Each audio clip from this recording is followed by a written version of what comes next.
2 months ago, my husband's sister Paula moved in with us. For some context, Jack, my husband, and his sister Paula hadn't spoken or been in contact with each other for the past 3 years.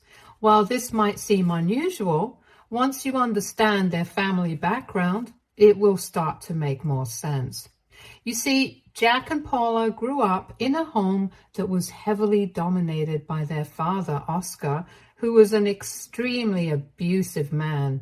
He inflicted the sort of intense abuse you only hear about in the news or read in articles. The kind of stories that leave you wondering how the family ever survived through that. As Jack has explained, a large part of his father's behavior stemmed from a mental health condition. He was diagnosed with bipolar disorder, and managing his condition was a constant battle. He was supposed to be on heavy medication due to the severity of his case, which might have helped stabilize his moods and keep his behavior under control. However, the reality was that most days, Oscar simply refused to take the medication. He would often say he didn't feel like it, which meant his family had to deal with the consequences of his untreated mental illness, intense mood swings, irrational outbursts, and worst of all, his need for complete control over every aspect of their lives. His refusal to manage his condition and his controlling behavior created a toxic environment that fractured the family. Jack's mother, Cece, suffered the most at the hands of her abusive husband, Oscar, enduring the brunt of his violent outbursts. The abuse was relentless, especially at night when he would come home drunk after work. As soon as he stumbled through the door, his rage would target Cece, and he would start a fight with her for no reason and would beat her savagely. It became a regular occurrence, something that Jack and Paula, even as children, quickly became accustomed to witnessing, though no one should ever have to face such horrors. Cece, despite being the primary victim, did everything in her power to shield her children from the worst of it. She would hide them under the bed and lock them in their room, trying to keep them as far from their father's fury as she could. Jack has confided in me on many occasions about those traumatic experiences, vividly recalling how he and Paula would huddle together on the cold floor, crying themselves to sleep, as the sounds of their mother's cries would echo through the walls.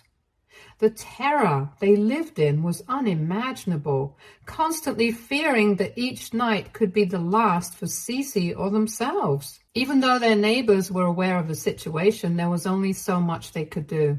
They attempted to help Cece and the kids by calling the police multiple times, hoping to put a stop to the violence.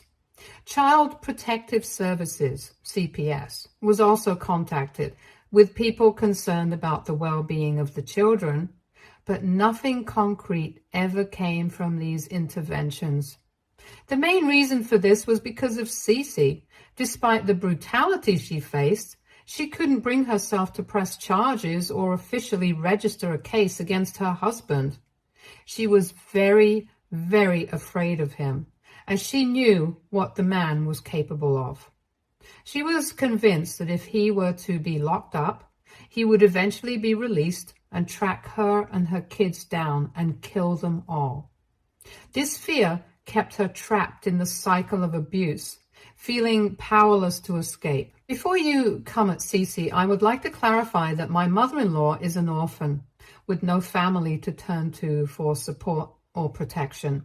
There isn't a single relative alive who could have helped her out or provided her with a safety net. Hence, without any external help, Cece was forced to endure the violence for years.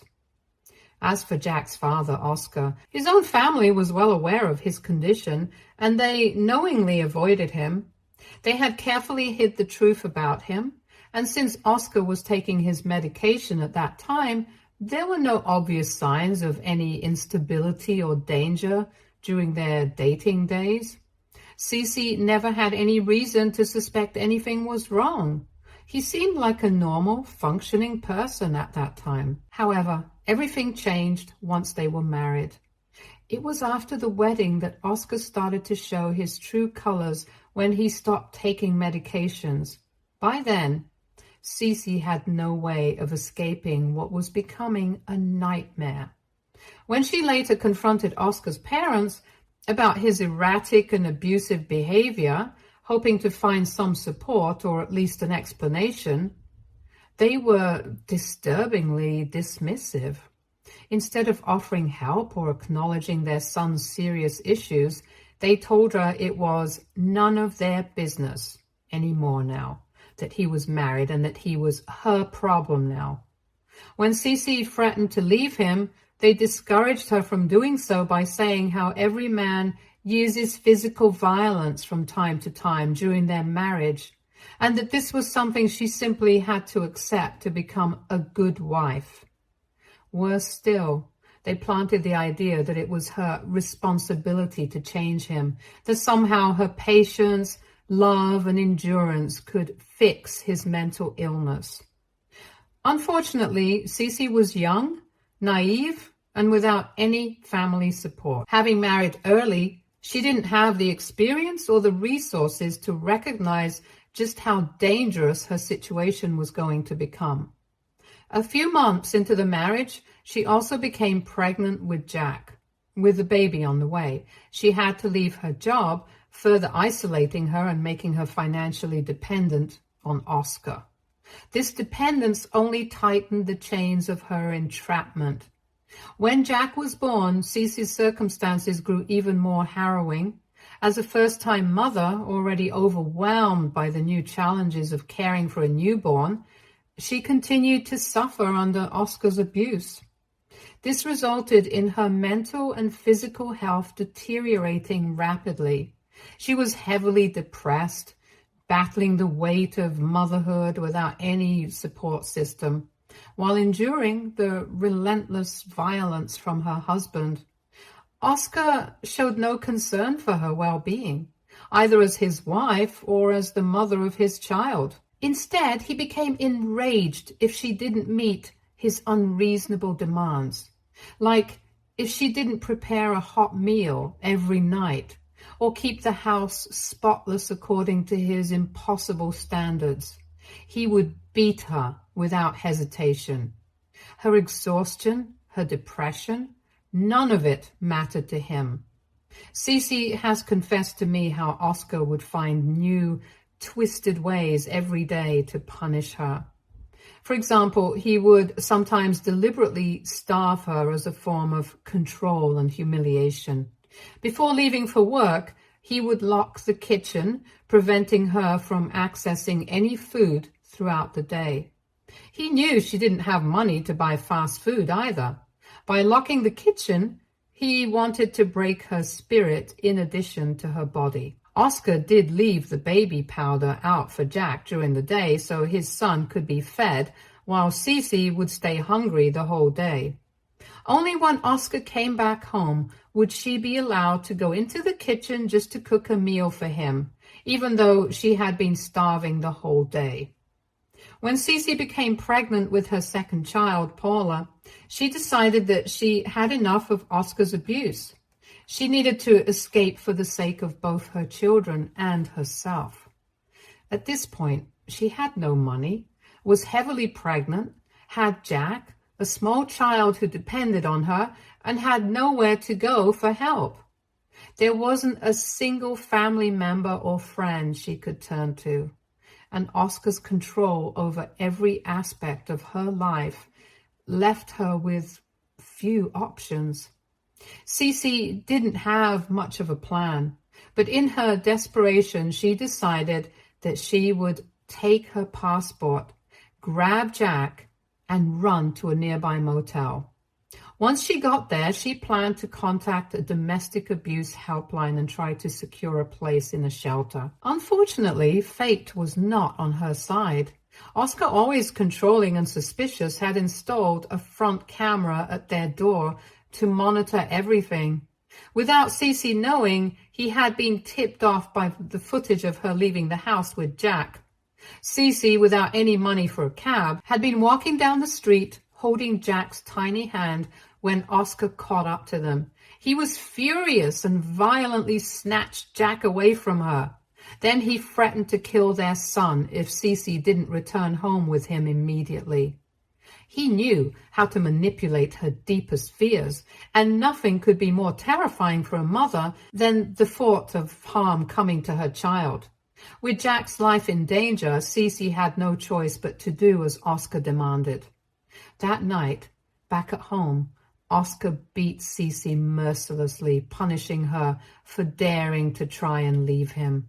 He took away her phone and her passport and warned Cece that if she ever tried to run again, he would kill her and the children. Cece was trapped in the worst possible way. This is why she never had the courage to register a case against him. As Jack and Paula grew older, they started to see and understand more and more about the dysfunction and horror in their family. Initially, they were scared, helpless children, but as they became teenagers, something shifted. They began to learn how to stand up for themselves and for each other. Jack, in particular, grew fiercely protective of Cece. As the eldest, he felt a deep responsibility to defend his mother and would often put himself between his father and her during confrontations. This would sometimes land up with him getting beaten by his father, but he didn't care, as he just wanted to save his mother. As Jack grew older, he started to stay up late, waiting for his father to come home drunk so he could take care of his father instead of letting his mother handle him. The moment he heard the front door creak open and Oscar stumble inside, Jack would spring into action. He would serve his father dinner and keep him distracted and calm. After dinner, Jack would help his intoxicated father stumble to the couch where he'd switch on the TV, ensuring Oscar was too preoccupied to disturb Cece or Paula. His efforts were all about keeping his father occupied enough so that he wouldn't lash out. Jack would wait for his father to drift off to sleep, knowing that only then could he relax. As you can imagine, living like this shaped Jack in profound ways. The burden he bore was immense. No child should have to take on the responsibility of managing an abusive parent or protecting their family from harm. Yet, Jack did it night after night. It robbed him of his childhood, forcing him to grow up far too quickly. When Jack received the opportunity to attend a prestigious university with a full-ride scholarship, it was a bittersweet moment for him. On one hand, it was a dream come true, a chance to finally escape the suffocating violence of his father. The scholarship was his ticket to freedom, a way out of the cycle of abuse that had controlled his life for so long. But on the other hand, the idea of leaving behind his mother and sister weighed heavily on him. Jack had spent years protecting Cece and Paula, and the thought of abandoning them to face his father's wrath alone filled him with guilt and fear. Paula, especially, was terrified at the prospect of Jack leaving. She had always relied on her big brother to protect her. She begged him out of desperation, knowing that without Jack, she and their mother would have to face their father's abuse alone. However, Cece understood that this opportunity was Jack's chance to break free and build a better future. She encouraged him to accept the offer and reminded him that he deserved to think of himself for once. But Paula didn't share Cece's optimism, and when Jack finally decided to leave, she deeply resented him for leaving her behind. Paula's own path was very different from Jack's. While Jack was academically gifted and secured a full scholarship to an excellent university, Paula struggled with school. She had dreams of attending her own dream colleges after high school, but things didn't work out the way she had hoped. Academics weren't her strength, and instead of fighting to find a way forward, Paula decided to drop out of college to start working for a fast food chain restaurant where she earned minimum wage. As the years went by, Paula became increasingly bitter towards Jack, because of their differences, refusing to even maintain close contact with him. Whenever they spoke, she would complain about how miserable her life had become without him there, and how he had selfishly left them all alone. Meanwhile, Oscar had gotten sick over the years due to his constant drinking. Years of heavy drinking had caught up with him, and he was suffering from swollen kidneys, a condition that left him in acute pain. He needed constant medication to manage his illness, but the family's financial situation had always been dire, and they simply couldn't afford the necessary treatment. With no money for medicines, Oscar's condition continued to deteriorate rapidly. A year before Jack was set to graduate from university, Oscar finally passed away. The man who had inflicted so much pain and fear on them was suddenly gone. I can only imagine the relief the entire family must have felt. Fortunately, Oscar had left behind the only asset he had: the house in Cece's name, ensuring that she and the children would at least have a place to live. This was a small but significant blessing. For the first time in years, Cece could live in peace without the fear of being terrorized by her husband. She slowly worked on rebuilding her life. Despite not having been part of the workforce for decades, she found a job as an assistant at a small boutique shop. Though the pay wasn't much, it was enough for her.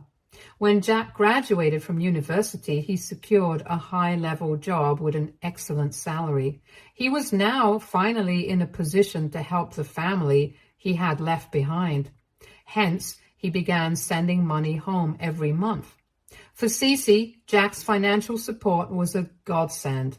The extra money from him, along with her job and Paula's job, allowed them to live more comfortably and without the constant worry of financial strain. It was during this more stable period in Jack's life that I first met him. I found him easygoing and attractive. When Jack first asked me out on a date, I had no idea what he had been through. But as we got closer and I started to learn more about his history, it absolutely broke my heart. I couldn't believe that someone who had experienced so much darkness in his early years could still be so kind, so full of love, and so open to the world. 3 months into our relationship, Jack introduced me to his mother, Cece. I remember being a little nervous, but Cece quickly put me at ease. She was kind and upfront about their family's history, just like Jack. Meeting Cece and hearing her story only deepened my admiration for Jack. I saw how much strength and resilience ran in their family. Both mother and son had survived so much. But while Cece and Jack were kind and welcoming to me, there was always a noticeable distance with Paula. From the beginning, she never really warmed up to me. Paula remained emotionally distant and never spoke much to me. Shortly after Jack and I began dating, Paula decided to move out. At the time, she had been dating a guitarist who played in a band that traveled around the country, doing small tours here and there. Paula seemed completely in love with him and was determined to follow him everywhere. Jack and Cece both tried to reason with her, advising her to reconsider. They wanted her to think more carefully about the future and whether following a musician on the road was the best choice for her. But Paula didn't pay heed to their advice and left. Over the years, Paula's decision to follow her boyfriend on his band's tours led to her drifting apart from her family. Her nomadic lifestyle meant that she didn't stay in close contact with either Cece or Jack. Cece would occasionally receive a postcard from Paula, short, impersonal updates about where she was or what she was doing. But Jack never got so much as a reply back. He tried to reach out several times, but it seemed as if Paula had completely distanced herself from him. A year ago, Jack and I got married, and Paula didn't even bother attending. Nevertheless, me and Jack have built a life together in a home we bought together as a couple. Both of us have stable jobs that pay well, and we're happy with the life we've created. Cece lives in the next town over and visits us from time to time, but for the most part, We all have our own independent lives. However, about 2 months ago, everything changed when Cece called Jack with some unexpected news. Paula was returning back home. According to Cece, Paula had called her in tears after a bloody fight with her boyfriend. She was terrified, scared out of her mind, and she didn't know where else to turn. Cece wanted to help her daughter out, but there was a problem. Paula's boyfriend knew where Cece lived, and there was a real fear that he might show up unannounced, and these two women could not really protect themselves. Hence, Cece believed Paula would be much safer staying with us. Our home was in a different town, and Paula's boyfriend didn't know our address. Cece felt that Jack, being the older sibling, would be able to keep Paula safe. When Jack first brought up the idea of Paula moving in with us, I had to admit that I was hesitant. It wasn't just the fact that Paula and I had never really had a proper conversation. I could literally count the times she had spoken to me on one hand. Now, this woman who had barely acknowledged me while I was dating Jack was suddenly going to be living in our home indefinitely. And that thought made me uncomfortable. I understood she was Jack's sister, and of course, family is family, but I couldn't help but feel uncertain. There were so many unknowns. How long would she be with us? Would things be awkward? How would her presence impact the life Jack and I had built together? To add to my anxiety, Cece called me herself, not just to explain the situation, but to essentially demand that I allow Paula to move in and cater to her needs. She insisted that her daughter was severely traumatized and I needed to help her out. I could hear the desperation in her voice. Cece was clearly in protective mother mode, and she wasn't willing to take no for an answer. While part of me felt overwhelmed by the pressure, I also understood that Cece was just doing what any mother would, fighting to ensure her daughter had a safe place to heal. I didn't want to disappoint Cece or Jack, so even though I was hesitant, I agreed to let Paula stay with us. When Paula finally arrived, I expected her to look like a mess after the way Cece had described her situation to us. But surprisingly, she looked completely healthy and well. She seemed really happy to meet us after so long. After Paula settled down and had dinner with us, she finally opened up to me and Jack about her marriage. She confessed that her relationship with her boyfriend had turned into something awful, eerily similar to what she had watched her mother endure with their father. Apparently, shortly after leaving home, Paula and her boyfriend had married impulsively, and it was then that the abuse began. Her husband started abusing her both physically and emotionally, and she had felt trapped, unable to escape. She wanted to run back home, but she foolishly kept giving the guy more chances. Eventually, he had beaten her up so much last week that she came almost close to dying. That is when she had finally reached out to Cece for help. Paula broke down crying as she recounted her story. I will admit that I looked at Paula's face and hands at the time and noticed that there wasn't even a single scratch on her body. It really confused me at the time as it didn't match what she was telling us. However, I didn't want to question her and make her feel uncomfortable. Jack immediately reassured her that she was safe with us, and I nodded in agreement. He promised her that she could stay as long as she needed, that our home was her home, and that no one would hurt her again. For the past 2 months, Paula's stay with us has been a mixed experience. At first, we just let her be since we knew that she had been through a traumatic experience and wanted to give her some space. However, as time went on, I began to notice troubling patterns in Paula's behavior. She drinks frequently, and while moderate drinking is not a problem, her overconsumption is alarming since she is a nuisance after she is drunk. She often comes home late at night, completely intoxicated. There are nights when we receive calls from bartenders asking us to pick her up because she has passed out at their establishments due to too many drinks.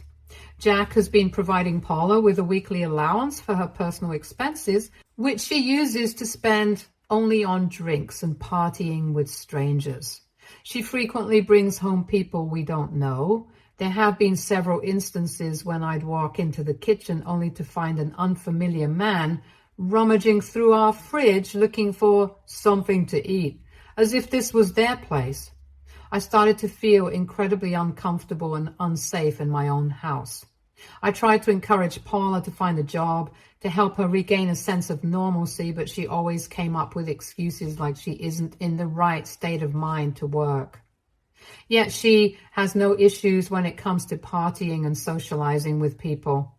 This is why I started to get very suspicious about her behavior and questioned to myself if she was really depressed or was just simply using us for our kindness. Jack didn't appear to see the problem, though. He was sympathetic to Paula's struggles and believed that she needed more time to get back on her feet. While I understood his compassion, I was also getting more and more frustrated with each passing day because of her troubling behavior. Hence, in a desperate bid to understand what was really going on with Paula, I decided to reach out to Paula's husband, Arthur, directly. I figured he might shed some light on her behavior and whether or not her claims about their relationship was true. I found Arthur easily through his band's popular Facebook page. I sent him a direct message asking him to call me on my number. My plan was simple. If he confirmed Paula's account of abuse, I would work to be more understanding and be supportive of her despite the challenges. But if the truth was different, I needed to know. When Arthur finally called me on my number, he revealed something very contrary to what Paula had made us believe. It turns out that it was she who was abusive in their relationship and not the other way around. Arthur described multiple incidents where Paula had behaved erratically and violently. He recounted times when she would lash out at him in front of friends in public spaces if she ever saw him talking to a female friend or a fan. Her jealousy and suspicion led her to regularly check his phone and confront him over minor interactions. She would start fights without warning, throwing empty alcohol bottles at him. The physical abuse had escalated over time, and 2 months ago, Paula had tried to suffocate him with a pillow out of nowhere while he was asleep. Arthur lost consciousness from the attack, and when he woke up, Paula was just gone. Arthur was really shaken up and admitted that he felt deeply ashamed and embarrassed to report the abuse. As a man, he felt that coming forward with these details would be seen as a weakness, and he was just thankful that she had decided to leave him. However, he had begun consultations with a lawyer to initiate legal proceedings against Paula since he did not want to stay with her anymore. He had reached out to Cece to find out Paula's location so he could serve her the papers, but Cece had pretended like she didn't know where her daughter was. I asked Arthur if he had any proof of what he had just revealed to me. To substantiate his claims, Arthur immediately sent me medical records and photos documenting the abuse he had endured from Paula. He also had screenshots of Paula apologizing to him after each of their fights, where she had in fact begged him not to leave her. The evidence was hard to ignore, and I was floored by the devastating truth. His version of the truth explained a lot about Paula's behavior, which I had already suspected. Arthur warned me clearly that Paula was not in the right state of mind, and with her pattern of behavior, she was clearly a threat to live with, since her violence could turn towards me or Jack any time. After talking to Arthur, I haven't been able to think properly. I no longer feel safe with Paula in this house. However, I do not know how to break the news to my dear husband who loves his sister so much. I don't know for sure how he's going to react. This might end up causing a huge fight. AITA, if I reveal Paula's truth to my husband and she might get kicked out? Update 1. I posted this yesterday and then went to sleep thinking I might be able to talk to my husband in the morning with a much clearer head. However, in the middle of the night, Jack and I woke up to loud noises coming from downstairs. Jack and I rushed down to find Paula arguing loudly with a stranger. The guy was shouting at her to let him go while Paula was hurling every insult imaginable at him. Jack managed to calm Paula down and asked the man what was going on. The guy had a gash on his head and was also bleeding from his lips. Broken plates were scattered everywhere, which Paula had thrown at him in the middle of their argument. The man explained that he had met Paula at a bar that night, and they had a few drinks together. She had then invited him back to her place, but after coming to our home, he had fallen asleep from exhaustion. However, he suddenly woke up to Paula trying to straddle him and pulling his pants down. Instinctively, he pushed her away and started to yell at her about what she was doing. She giggled at his reaction, still clearly intoxicated. Then, when he tried to leave, Paula kept blocking him, saying that he was not man enough for her. And this resulted in both of them arguing loudly and Paula throwing things at him in anger because he was refusing to do anything with her. He begged us to let him go, threatening to call the police if we didn't. Without hesitation, I replied that I would do him the favor and reached for my phone and called 911. I explained the situation to the dispatcher and requested medical assistance for the injured man. Jack kept telling me to disconnect the call, saying it was just a small misunderstanding. But I told him he didn't know the whole story. Later, when the police arrived, Paula was arrested since the man was visibly injured because of her. No amount of begging saved her this time. After the whole thing, I did confess to Jack everything that I had learned about Paula and how she had turned out exactly like their father, abusive and controlling. Jack obviously did not want to believe me until he saw Paula's husband, Arthur's medical records and photos that he had sent me. Jack couldn't argue with me after that, and since then, he's been awfully quiet and hasn't talked to me much. I'm sure he's still trying to process the truth about his sister. Update 2. All right, it's been a month and a half since my last update, and a lot has happened. First off, Paula is now in jail. Arthur finally took action and filed a domestic violence case against her using the evidence he had. With both a domestic violence and battery case against her, Paula was sentenced to 6 months in jail and required to attend mandatory anger management counseling. Cece and Jack are both deeply affected by the situation. Cece denies knowing anything about Paula's abuse towards Arthur. They are both very much sympathetic towards Arthur for everything that he's been through. Despite everything, they don't hold me responsible. Update 3. Hello, it's been 3 months since I last updated and I still get DMs asking for any updates. To answer some of your questions, Paula is still in jail. No, Jack and Cece haven't gone to meet her. Instead, they've decided to cut all contact with her. Yes, I do agree that Paula might be suffering from a mental health condition just like her father. And hopefully, after she's freed, she can work on herself. Arthur and Paula did end up getting divorced, so Arthur is finally free from her. Now, with Paula gone, I feel much better and safer in my home. I'm glad I listened to my instincts and called Arthur that day to find out the truth about Paula. Stay tuned for more stories from Argo Relationships.